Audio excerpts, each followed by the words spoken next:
Mesdames, Messieurs, bonsoir, bienvenue, 20h, le journal, voici les titres. Le président Macky Sall au palais de l'empereur du Japon, Sa Majesté Naruhito, salue la qualité des relations entre le Sénégal et son pays, 60 ans de partenariat autour de valeurs communes qui se consolident avec la signature à Tokyo de 2 accords sur l'éducation et la pêche. Le chef de l'État poursuit sa visite officielle au Japon. Un tunnel de plus d'1 kilomètre dans la mer pour évacuer les eaux usées de Dakar. L'émissaire marin est en finition. 15 milliards sont investis dans ce projet que nous allons vous faire découvrir.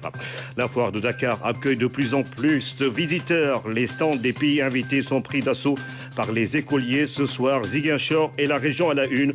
Nous retrouverons sur place Ramata Dem. Et puis avec nous ce soir, Omar Sy, l'acteur sénégalo-français, est à Dakar pour présenter son nouveau film Tirailleurs. Avant-première demain au cinéma Pathé, sortie prévue le 6 janvier prochain. Bonsoir à tous. Le chef de l'État a rencontré l'empereur du Japon avec Sa Majesté Naruhito. Le président Macky Sall a réitéré justement le partenariat avec ce pays frère du Sénégal, des relations amicales et de coopération qui datent de quelques 60 ans. Voici le reportage de Oumar Ning. Le palais de l'empereur du Japon. Ici, les audiences sont très rares. Mais ce lundi, le président Macky Sall a eu l'honneur de rencontrer Sa Majesté Naruhito, 126e empereur du Japon, à la tête de la plus ancienne dynastie régnante en exercice. Après lui avoir souhaité la bienvenue, l'empereur a exprimé sa gratitude au président Macky Sall pour la qualité des relations entre le Sénégal et le Japon. Le président Macky Sall l'a remercié pour cette hospitalité en lui rappelant le voyage que ses parents, l'empereur émérite Akihito et l'impératrice émérite Michiko, ont effectué au Sénégal en 1984. Le Sénégal garde en mémoire ce voyage et cette visite officielle est l'occasion de raffermir les relations amicales et de coopération conviviale entre le Sénégal et le Japon. Le partenariat dont nous célébrons les 60 ans porte sur plusieurs domaines. L'eau et le nucléaire étant des sujets d'intérêt pour l'empereur, le chef de l'État a abordé avec lui ces sujets sur lesquels une convergence de vues s'est dégagée, notamment vers l'attachement de nos deux pays à la paix dans le monde. Un échange donc fructueux à l'issue duquel l'empereur du Japon, Sa Majesté Naruhito, s'est dit très sensible à cette visite que le président Macky Sall lui a rendue ce lundi ici, au Japon. Et puis, dans le même sillage que leur gouvernement, les entreprises japonaises se disent prêtes à investir au Sénégal, Toyota, Mitsubishi, ou l'agence japonaise de coopération qui entendent densifier leur présence dans notre pays, Omar Ning. Corporation est un groupe performant qui s'active dans l'automobile, la construction, l'énergie renouvelable, pour ne citer que ces secteurs. La visite officielle est une nouvelle occasion de parler de ces projets au président Macky Sall. J'ai eu un entretien très fructueux. Nous avons parlé de beaucoup de projets en cours dans le pays, au Sénégal. Et c'était très encourageant. Nous recevons toujours le soutien très fort de la part du gouvernement sénégalais. Nous travaillons dans le domaine de produits pharmaceutiques et automobiles et construction et l'énergie solaire, etc., etc. Nous avons beaucoup de projets en cours. Nous avons été très encouragés. Nous recevons toujours beaucoup de soutien de la part du gouvernement sénégalais et en même temps l'ambassade du Sénégal au Japon. Keidaren regroupe plusieurs organisations patronales japonaises. Les échanges que les responsables ont eus avec le chef de l'État ont permis d'identifier des domaines comme les BTP, l'énergie, les technologies d'information et de la communication, plusieurs volets dont les entreprises sénégalaises pourront bénéficier grâce à un transfert de technologie. Ils en ont parlé au président de la République qui les encourage à venir contribuer à l'effort d'émergence en cours dans notre pays. L'AJICA, l'Agence japonaise de coopération internationale, ne pouvait pas manquer le rendez-vous. Très active au Sénégal, les responsables de l'organisation viennent donc discuter avec le chef de l'État et apprécier l'état d'avancement de la coopération dans ce contexte de visite officielle ici au Japon. Mitsubishi Corporation, un important conglomérat japonais composé de 300 sociétés. Le groupe intervient dans beaucoup de domaines, dont l'environnement, les infrastructures, la finance, etc. Les dirigeants ont abordé l'état d'avancement du projet d'usine de production d'ammoniac, d'engrais et d'urée à partir du gaz qui sera produit dans notre pays avec comme partenaire Petrosen Trading et la compagnie Calic Energy. Le chef de l'État a vivement encouragé Mitsubishi Corporation et ses partenaires sénégalais à poursuivre avec diligence les pourparlers déjà engagés pour l'aboutissement heureux de ce projet prioritaire. Le Japon va soutenir son secteur privé pour qu'il investisse davantage au Sénégal. Les ressources naturelles, les start-up sont les cibles prioritaires. 2 accords portant sur l'éducation et la pêche ont été signés à Tokyo en présence du Premier ministre japonais et du président Macky Sall qui effectue une visite officielle au Marking. Le décor met en route un cérémonial à la dimension de la visite, avec une solennité marquée par les honneurs militaires.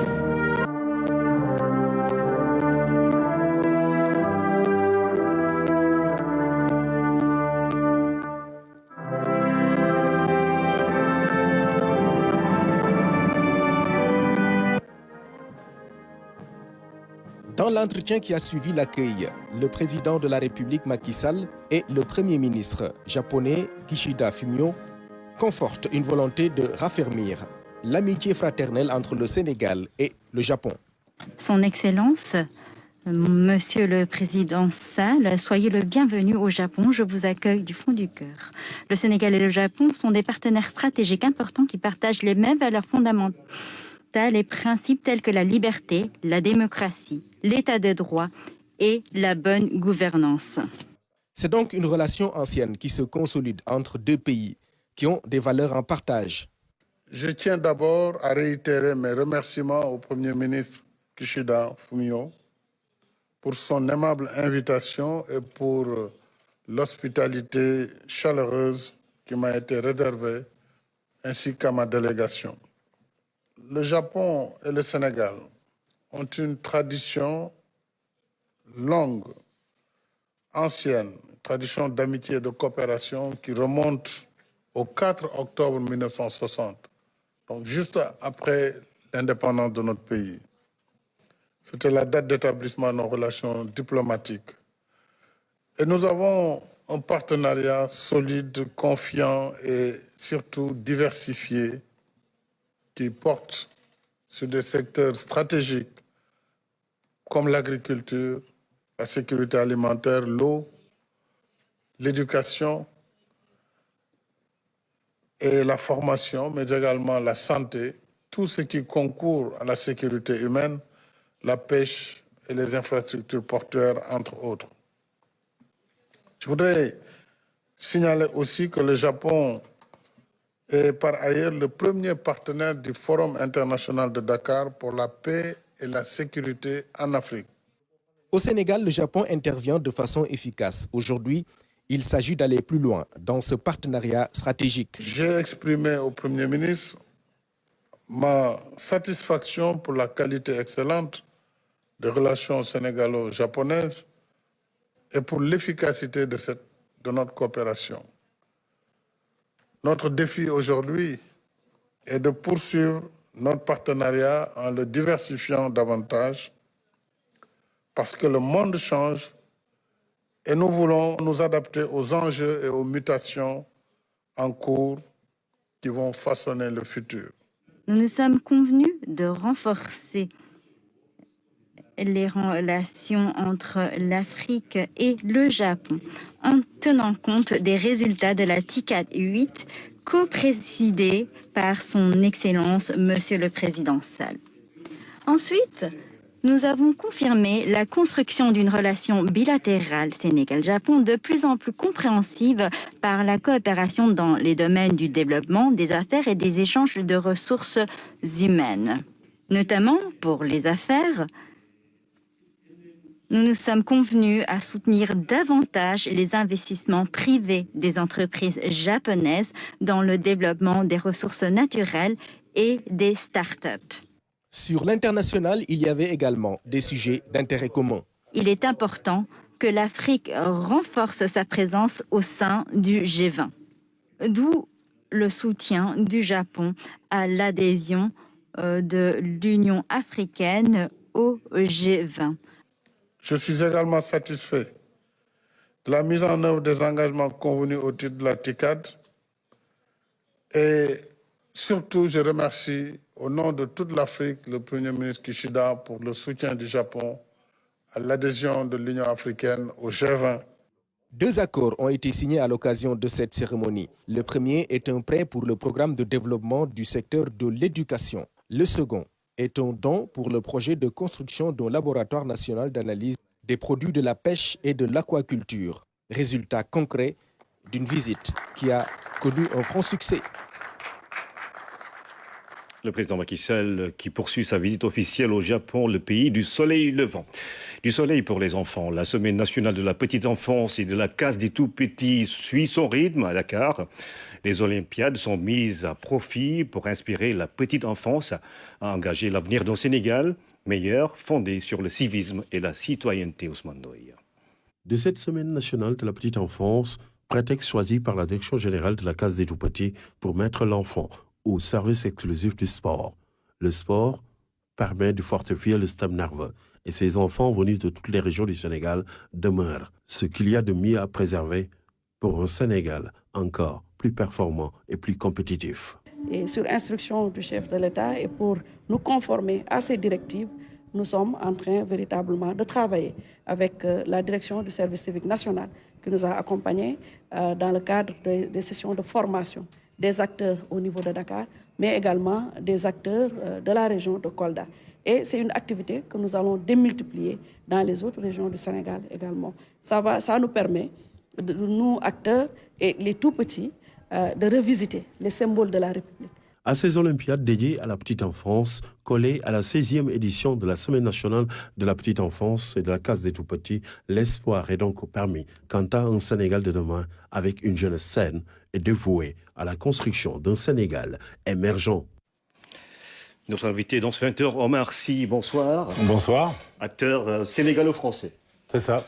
Alors, vous êtes à Dakar pour le film Tirailleurs de Mathieu Vadepied, qui sera présenté en avant-première demain à Dakar, avant sa sortie le 6 janvier en Afrique. Mais un mot sur cette petite enfance. Vous avez beaucoup joué des films avec et pour les enfants.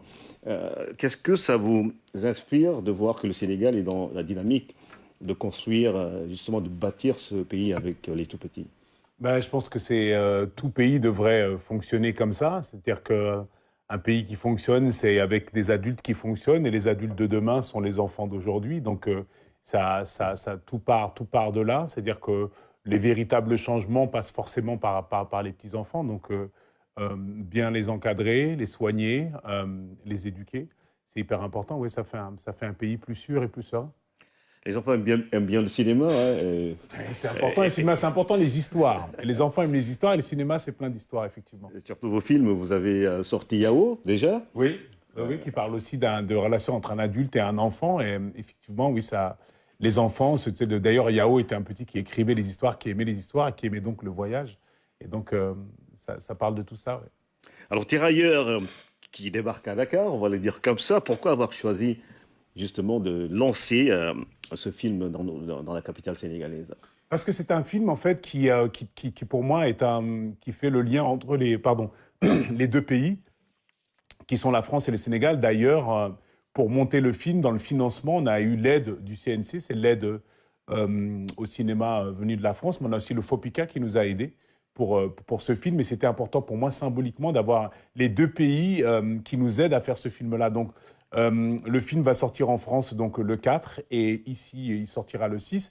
Et donc, c'était important pour moi que ce film sorte dans les deux pays parce que c'est un film qui parle du lien entre les deux, en fait. Ces tirailleurs qui ont quitté le Sénégal pour se battre en France, c'est bien le lien qu'il y a entre ces deux pays. Et c'est une histoire malheureusement très peu connue, en fait, de part et d'autre d'ailleurs. Aussi bien au Sénégal qu'en France, je pense qu'on n'a pas idée de la portée de ce que ça a pu être comme conséquence sur la vie de ces hommes-là, en fait. Ce qu'ils ont quitté, ce qu'ils ont vécu là-bas, on manque beaucoup de détails. Et donc, cette histoire-là, elle permet de mettre un peu en lumière tout cela et surtout de faire une rencontre avec ces hommes-là. Parce que tirailleur est un peu un terme générique et finalement, il s'agit d'hommes, d'histoire, de vie.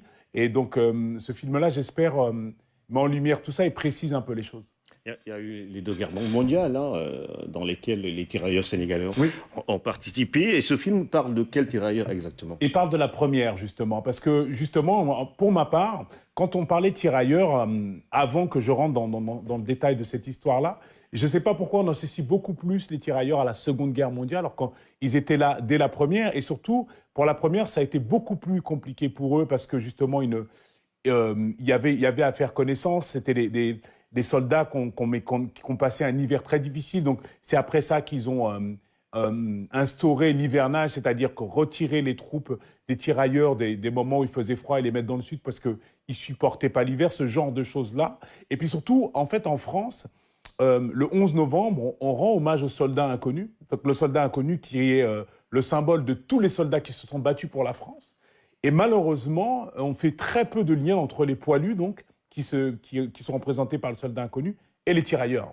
Et donc, j'espère que ce film va mettre en lien ces deux-là et que tous les 11 novembre, on va célébrer tous les soldats, les poilus, mais aussi les tirailleurs. Il y a également l'histoire de Terreur 44, qui juste après, justement, juste après la Deuxième Guerre mondiale, pendant la Deuxième Guerre mondiale. Donc, du coup, c'est pour ça qu'on associe beaucoup à la deuxième et pas à la première. Mais il y avait déjà la première et il y a déjà eu des soldats qui ont été, comment dirais-je, oubliés après la première. Thiaroye, il reste malheureusement un événement très, très malheureux, mais il s'agit de la deuxième. Il y en avait déjà dans la première. Alors, vous parlez du Sénégal et de la France à travers justement ce film. Comment, on ne va pas parler de réconciliation, mais comment consolider justement l'histoire qui lie ces deux pays-là à travers ce film. Et vous parlez d'un soldat enterré sous l'Arc de Triomphe. On est inconnu, qui serait sans doute un Sénégalais. Il pourrait, en tout cas, c'est pas exclu qu'il ne soit pas un Sénégalais. C'est-à-dire qu'aujourd'hui, les ossements de cet homme-là, on ne sait pas d'où ils viennent. Il pourrait très bien être un Sénégalais. Moi, en fait, je mets juste une hypothèse. Et si?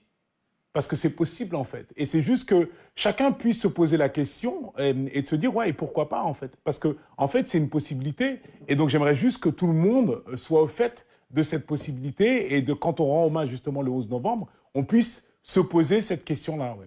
Et après, consolider les liens entre le Sénégal et la France, ce n'est pas vraiment le lieu. Il n'y a pas de lien à consolider. Ce sont des liens qui sont là, très étroits. La preuve, on est ici au Sénégal, au journal, on parle français. Donc c'est bien que la France est bien impliquée dans ce pays-là. Il y a une relation tissée entre les pays depuis très longtemps.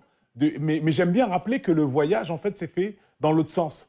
C'est les Français qui sont venus ici d'abord. Et depuis, cette histoire-là, elle est ensemble. Donc consolider les liens, je ne pense pas que ce soit le terme. Moi, je dirais plutôt apaiser la cohabitation. Alors aujourd'hui, on parle des tirailleurs sénégalais, mais ils ne sont pas que sénégalais. Non, justement, ça aussi. Faudrait-il le savoir? Justement, c'est une des choses qui est précisée dans le film aussi, c'est que tirailleurs sénégalais était un terme générique, mais en fait, c'était juste pour dire tous les Noirs en fait, colonisés par la France, en fait, qui étaient appelés les tirailleurs sénégalais. Alors c'est votre deuxième film en l'espace de 5 ans, Yao, puis Tirailleurs. Sans doute que l'Afrique vous interpelle, ou bien vous avez quoi? Qu'est-ce que vous entendez faire? C'est une plaisanterie, cette question au journal? Non, mais... À 20h, comme ça, devant tout le monde? Quel est mon rapport avec l'Afrique? Qu'est-ce qui m'interpelle? Mais je suis sensible. Je suis sensible à l'Afrique parce que c'est mon ADN, c'est mon histoire aussi. Et justement, ce film-là qui parle du Sénégal et de la France, c'est mon histoire et c'est aussi ma construction, c'est mon questionnement. Je suis, moi, fait de ces deux histoires-là. Et ces deux histoires-là m'intéressent. Et ces deux histoires-là sont liées. C'est bien pour ça que je suis là. C'est bien pour ça que je suis là. Je suis né, j'ai grandi en France, mais j'ai mon histoire ici aussi. Donc, c'est mon histoire personnelle, en fait. C'est ma recherche, c'est mon questionnement. Et je ne suis pas le seul dans ce cas-là. Je ne suis pas le seul dans ce cas-là. On est beaucoup comme ça.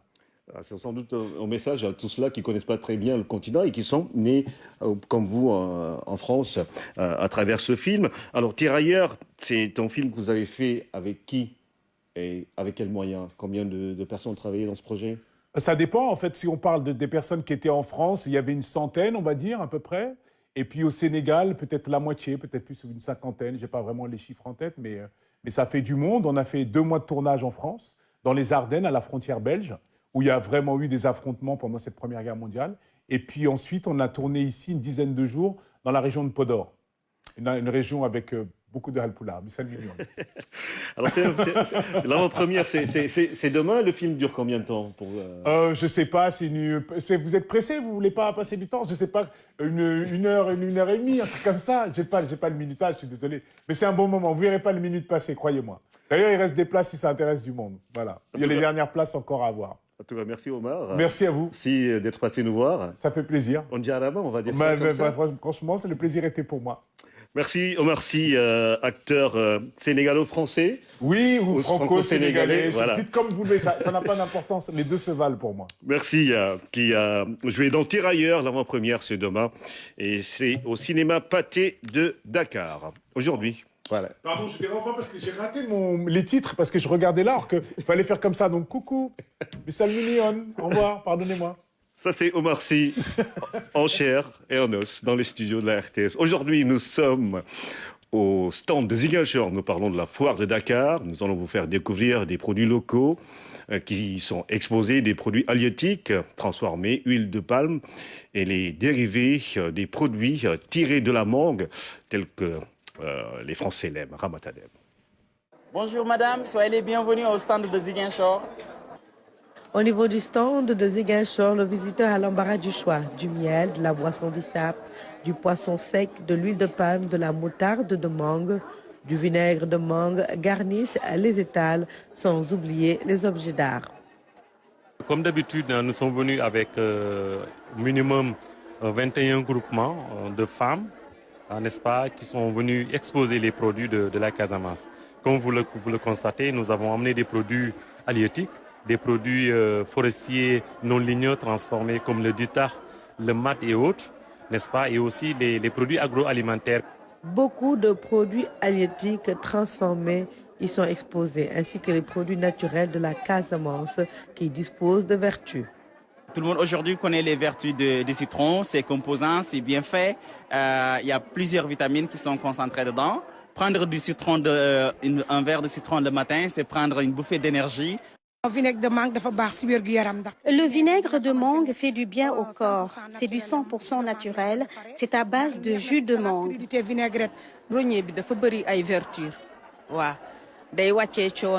Le rognier a beaucoup de vertus. Ça soulage. C'est un produit trop bon pour la santé. Au-delà des produits alimentaires, les exposants de la région de Ziguinchor sont venus avec des articles reflets de la culture casamançaise. Le temps d'une soirée, les dames de la Casamance ont mis de l'ambiance dans leur stand.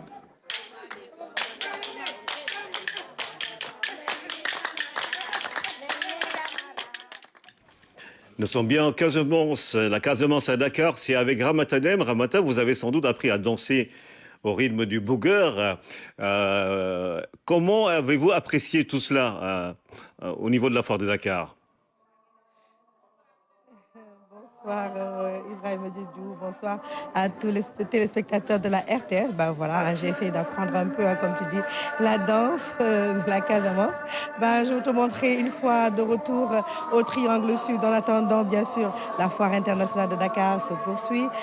Comme Ziguinchor et les autres régions, les groupements de femmes, les artistes, les artisans en général sont tous venus avec des produits locaux pour vous faire découvrir un peu les richesses de notre terroir, mais surtout pour vous permettre d'avoir à portée de main ces produits qui, la plupart du temps, nous recherchons un peu sur le marché à Dakar, où nous sommes obligés des fois d'appeler des parents pour en trouver. Alors pour ces 15 jours, vous pourrez être servis ici à la foire de Dakar. Alors Djedjou, en ce moment, c'est vrai qu'il n'y a pas beaucoup de monde, mais les gens viennent quand même. Mais aujourd'hui, lundi, par contre, la foire a été prise d'assaut par les écoliers. Les enfants sont venus nombreux aujourd'hui et tout ça, nous vous le ferons découvrir tout à l'heure dans le journal de la foire. Et bien sûr, on vous fera découvrir d'autres belles choses que des régions et également les 24 pays qui sont venus assister à cette foire internationale de Dakar. Je rappelle que des pays qui ne venaient plus à cette foire sont à nouveau présents, tels que le Ghana, l'Égypte, entre autres,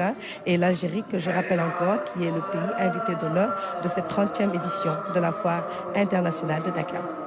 Merci Ramata, n'hésite pas à rentrer chez toi avec le bon miel de la Casamance. Du miel, il y en a également à Tambacounda, qui a été en l'espace d'un week-end la capitale de la mode au niveau de la sous-région. Ils ont été nombreux, les stylistes des pays comme le Mali ou la Guinée, qui sont venus présenter leur collection. Ces créateurs œuvrent pour la valorisation des tenues africaines. Tchorodia. Stylistes, modélistes, couturiers, créateurs du Sénégal et de la sous-région se sont donné rendez-vous dans le Sénégal oriental. À Tambacounda, plus d'une dizaine de stylistes ont rivalisé de créativité à travers la présentation de leur collection. On est tellement surpris, tout le monde d'ailleurs, le public, parce qu'on a vu de grands créateurs qui sont là et aussi accompagnés de leurs frères et sœurs de la Guinée et du Mali. Et tout le monde est venu, de toutes les régions, en allant de Louga, de Matam, de Kolda. Les gens sont venus répondre massivement. Mais c'est leur créativité qui se fait que on vous invite à une soirée de gala, mais vous arrivez comme ça, tout le monde vous admire. Donc bravo aux créateurs qui ont donné leur cachet pour que les gens soient fiers de porter ce que nous créons aussi ici et d'aller à l'extérieur. Des stylistes du Mali et de la Guinée ont aussi participé à ce défilé. Ils ont confectionné leurs costumes à partir de tissus traditionnels. Je travaille avec les choix Paris, avec les gaz, avec les mousselines. Il faut valoriser nos coutumes, nos cultures. C'est très important. Nos tissus traditionnels. Lesquels? Les quais de lime, les forêts sacrées, les lépis, les damiers. Ce n'est pas ma première fois parce que j'ai fait des défilés de mode à Saint-Louis, et à Thiès, à Dakar. Bon, à Tamba, ça fait ma deuxième fois. Ce que j'ai remarqué, vraiment, c'était très bien. Tous les créateurs, vraiment, c'est le vrai créateur. Donc, ils sont de l'avenir aussi. Ces stylistes et modélistes plaident pour une meilleure implication des médias afin de rendre plus visibles les créations des jeunes stylistes. Et on a été aussi très surpris. Je ne dis pas surprise, mais surpris parce que c'est le monde. Mais le boulot colossal que la RTS a abattu ici, c'est du jamais vu. Je pensais que vraiment, il n'y avait pas ça. En tout cas, bravo aussi à la RTS. Les chants Pulaar et Mandeng ont rythmé cette soirée.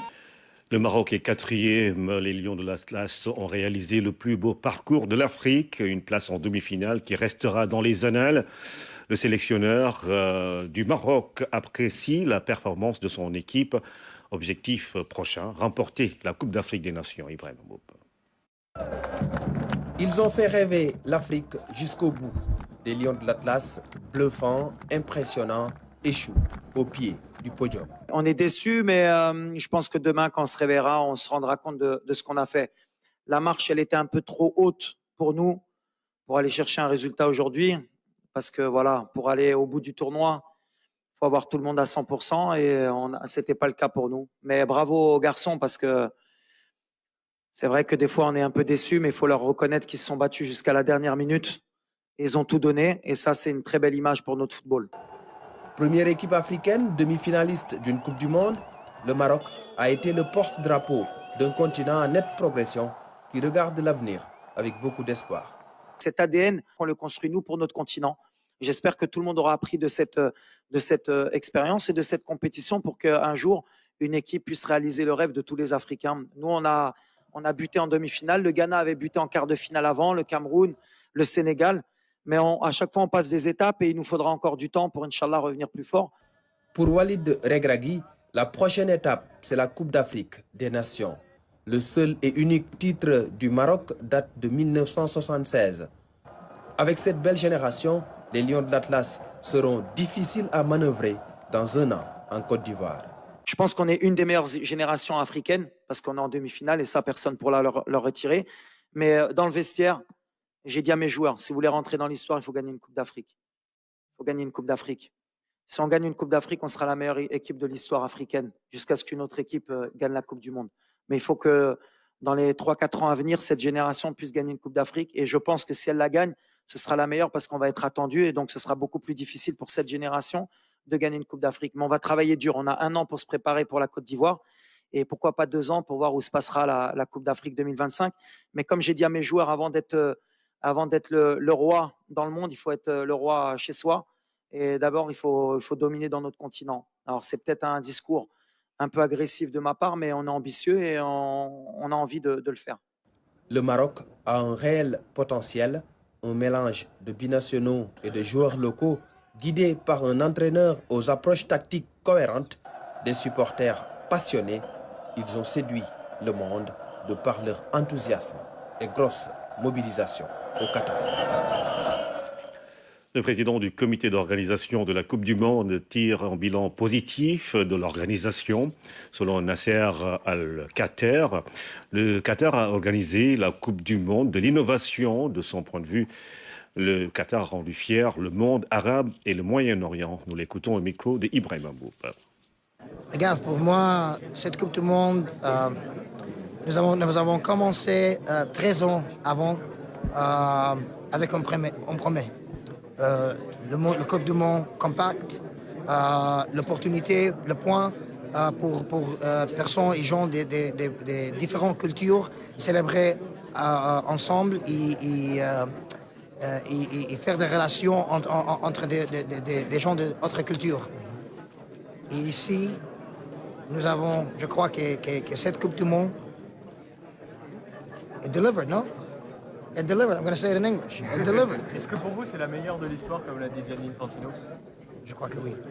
Je crois que oui. Regarde, la vérité, je crois que chaque Coupe du Monde pense que son Coupe du Monde était le meilleur. Et ça, c'est le vrai. Et pour ça, je crois que oui. Mais aussi, il y a une autre chose. Cette Coupe du Monde, c'est la Coupe du Monde d'innovation. La Coupe du Monde des choses nouvelles. La Coupe du Monde qui a ouvert l'opportunité, la possibilité pour faire des choses un peu différentes, mais avec un résultat très, très magnifique. Tu peux voir, je crois que pour le football, l'histoire du football, tu peux voir. Football magnifique, games, great games. Le monde arabe, le Moyen-Orient sera ici. Nous sommes ici, nous sommes fiers, nous sommes heureux que tout le monde est venu ici et nous avons accueilli tout le monde ici dans le monde arabe. Et le monde connaît notre culture, notre histoire et notre bienvenue. Pourquoi pas le Sénégal? Le village de Nibodi, situé dans le département de Linguère, a bénéficié d'un financement de 450 millions de francs CFA. C'est pour la réalisation d'une infrastructure routière qui va désenclaver cette localité de la commune de Déali. Le FERA assure les travaux et l'entretien de l'ouvrage à Wanyai. Le démarrage des travaux de la RN3 dans la commune de Diali, c'est dans le département de Linguère, est une grande première. Au lieu du mouridisme, Diali va changer de visage. Ces travaux permettront de renforcer la structure de la chaussée existante et de faire un revêtement en béton bitumineux sur un linéaire de 9 km. L'assainissement et la signalisation sont aussi prévus. La commune avait quand même sollicité un financement auprès du FERA pour désenclaver la cité religieuse de Nobodi, qui est une cité très importante pour la communauté mouride. Comme vous le savez, ça a été fondé par Seigneur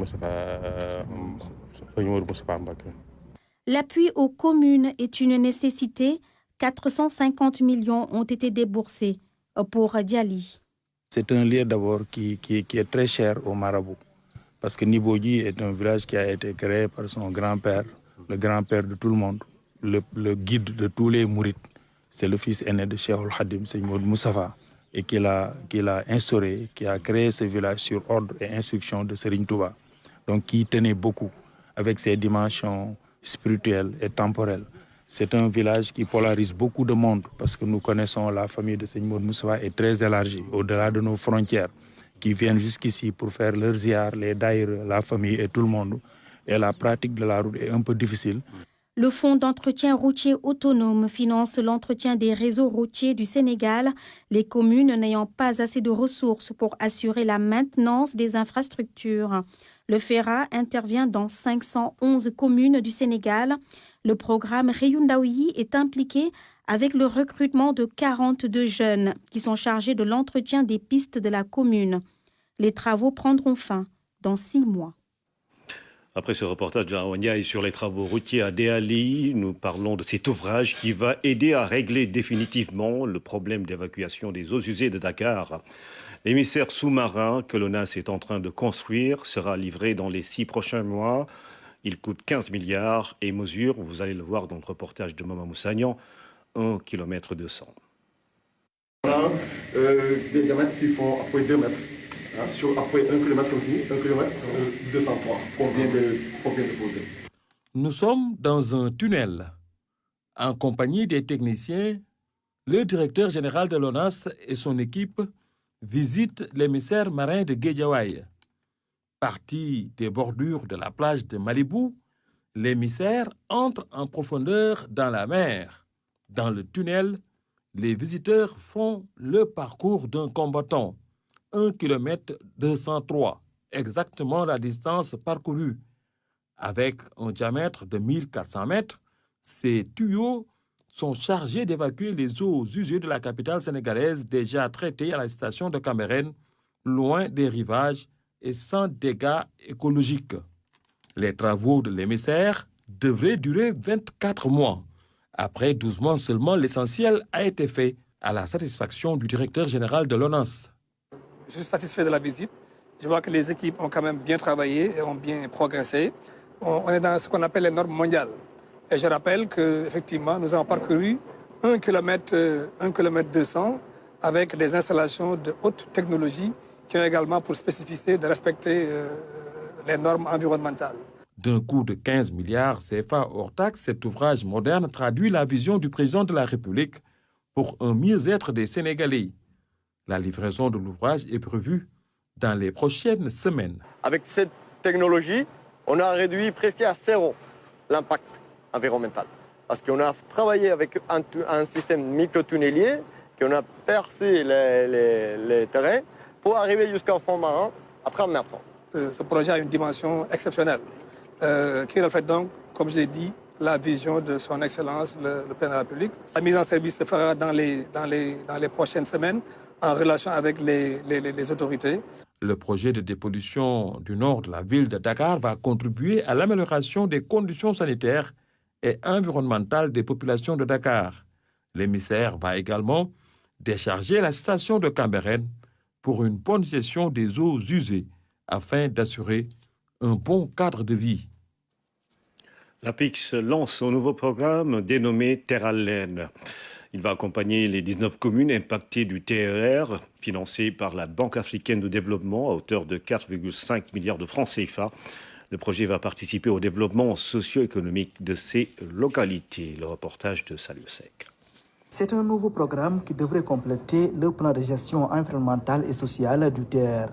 Lancé avec le financement de la Banque africaine de développement, le programme Terra Laine traduit la volonté du gouvernement de mettre en œuvre la dimension sociale dans la mise en œuvre des grands travaux de l'État. L'APIX et leurs partenaires ont mis en place ce programme spécial particulièrement pour accompagner les populations et les collectivités. Donc c'est plus de 4,5 milliards qui vont être injectés par l'APIX et leurs partenaires pour accompagner les 19 maires, surtout accompagner les collectivités des 4 départements, Dakar, Rufisque, donc Pikine et Keur Massar. Ce programme va ainsi participer à l'autonomisation des femmes et à la création d'emplois. Avec notamment la construction de 11 maisons de la femme équipées en matériel de production destinées à l'appui et aux activités génératrices de revenus. L'aménagement de 15 espaces multifonctionnels pour les jeunes. La construction d'un terrain de football. La réhabilitation de 6 postes de santé et le renforcement de leur plateau médical. La construction du mur de l'hippodrome et la réhabilitation de l'hippodrome Issou-Mbargane de Rufisque. De même que la réhabilitation de 3 écoles. C'est des projets qui sont venus à l'heure et ça permettra aux jeunes de pouvoir quand même mener des activités génératrices de revenus, mais également les femmes, à travers par exemple la transformation des fruits et légumes, des céréales. Donc moi je dirais tout simplement que c'est un programme qui aujourd'hui sera viable et intéresse beaucoup les différentes populations. Pour son montage, tous les acteurs sont impliqués. L'option de l'APIX a été d'abord d'associer les collectivités, les populations dans l'identification des actions à mener. Les femmes ont joué un très grand rôle, mais tout ceci coordonné par l'administration territoriale, le gouverneur, les préfets et les sous-préfets, en relation avec l'APIX. Ça nous a permis de créer un groupe qui sont allés ensemble identifier quelles sont les activités à mettre en œuvre. C'est en ce sens que ce projet est novateur. Donc c'est dur que cette démarche inclusive et participative est à saluer. Nous remercions en tout cas et félicitons le directeur général de l'APIX pour cette belle initiative et également encourager les maires, donc laisser responsables au niveau des collectivités. Après cet atelier de lancement, les autorités seront sur le terrain dès demain pour procéder à la pose de la première pierre de l'espace multifonctionnel de Bargny. Sécurité dans la sous-région, comment développer la coopération policière et sous-régionale entre le Sénégal, la Gambie, la Guinée-Bissau dans la lutte contre la criminalité organisée transfrontalière. Une des principales recommandations de l'atelier qui s'est tenu à Dakar, c'est la prise en charge de cette question par les structures concernées. Moussa Mané. Pendant 4 mois, ils ont mené des activités sur le front de la lutte contre la criminalité transfrontalière entre le Sénégal, la Gambie et la Guinée-Bissau.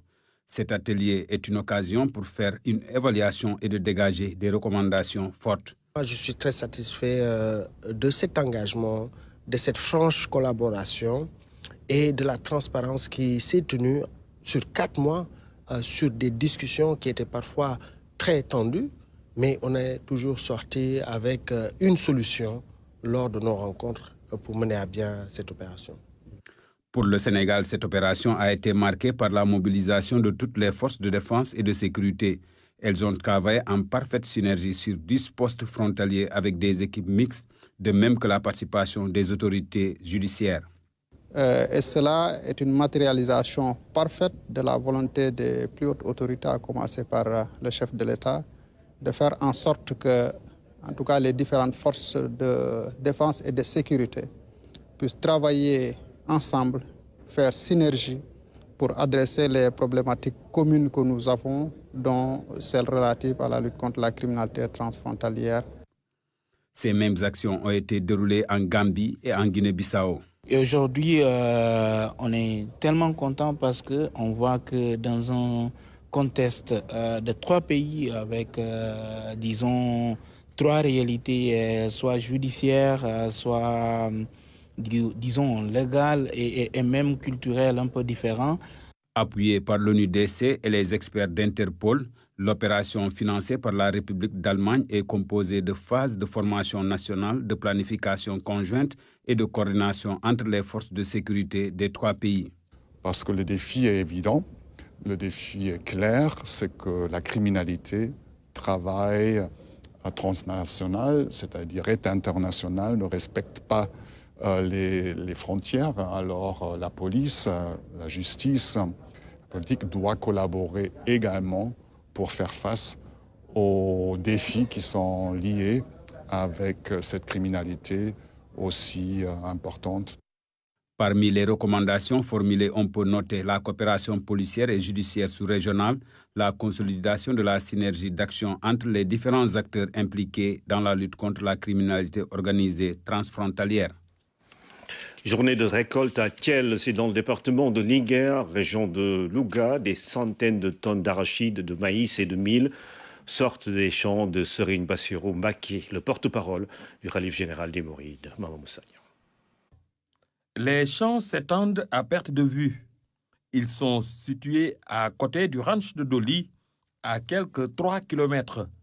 Une initiative de Serigne Bassirou Mbacké Abdou Khadre, le porte-parole du khalife général des Mourides, à travers ses activités agricoles, apporte sa contribution, comme il est de coutume, au khalife général des Mourides et au-delà, à la famille de Serigne Touba. Sur les lieux, des milliers de talibés ont fait le déplacement pour la récolte. Ici, des produits comme l'arachide, le maïs, le mil sont cultivés. Des produits cultivés surtout en période d'hivernage. Cette année, Serigne Sidi Nar Diène a dirigé les opérations.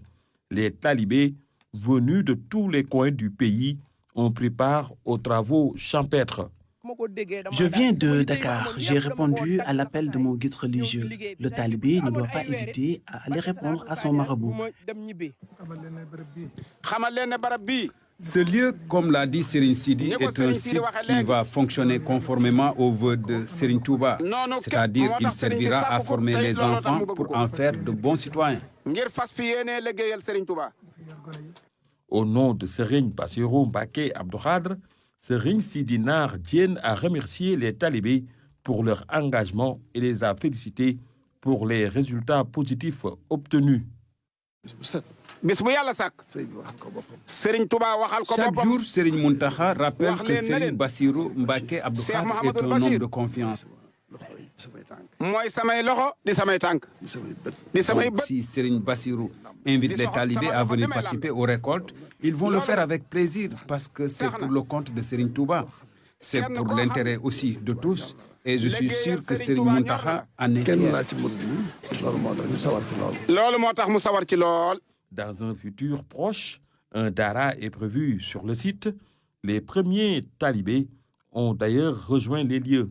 Ils vont suivre une formation conformément à la doctrine mouride. Ils seront formés dans différents métiers qui leur permettront de subvenir à leurs besoins. Nos plateaux rétrospectifs 2022 démarrent ce soir. Nous sommes au port de Dakar avec Aram Ndao. Les acteurs portuaires sont à l'honneur et c'est bien dans l'actualité du Sénégal. Aram, je vois le Grand Bleu juste derrière vous. Vous êtes dans un décor, somme toute magnifique. Merci beaucoup Ibrahima. Bonsoir à toutes et à tous. Effectivement, nous sommes au port autonome de Dakar où nous démarrons à partir de ce soir les plateaux rétro. Et nous avons choisi le port autonome de Dakar puisqu'il constitue le poumon économique du Sénégal. Le port autonome de Dakar qui voit transiter quelques 95% du commerce extérieur, mais qui pèse également pour 90% dans les recettes douanières. Nous avons choisi également le port autonome de Dakar parce qu'il a traversé une année assez compliquée avec une congestion portuaire avérée. Mais on retiendra au finish que le port a pu donc libérer des espaces, 6 hectares pour le moment. Et c'est grâce à un plan d'urgence qui est déroulé. Nous aurons donc l'occasion ce soir de parler de ce plan d'urgence, des défis auxquels le port fait face, mais également des perspectives.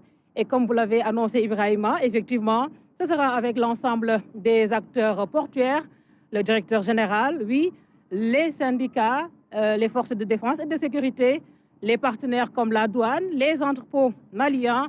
Et Ibrahima, ce sera tout à l'heure, juste après votre plateau. Aram, je vous vois à quai déjà. Je ne sais pas si vous êtes au Môle 3. Où est-ce que vous êtes exactement? Nous sommes au Môle 2. C'est ici que nous vous proposerons le plateau de ce soir avec les invités qui ont été listés tout à l'heure. Donc, c'est au niveau du Môle 2, Ibrahima. Merci Aram. Et nous vous suivrons sans doute tout à l'heure. Nous prenons rendez-vous pour ce plateau consacré à la rétrospective 2022. Ça démarre aujourd'hui au port autonome de Dakar. Merci également à vous de nous avoir suivis. C'est la fin de cette édition. Je vous souhaite une très bonne soirée.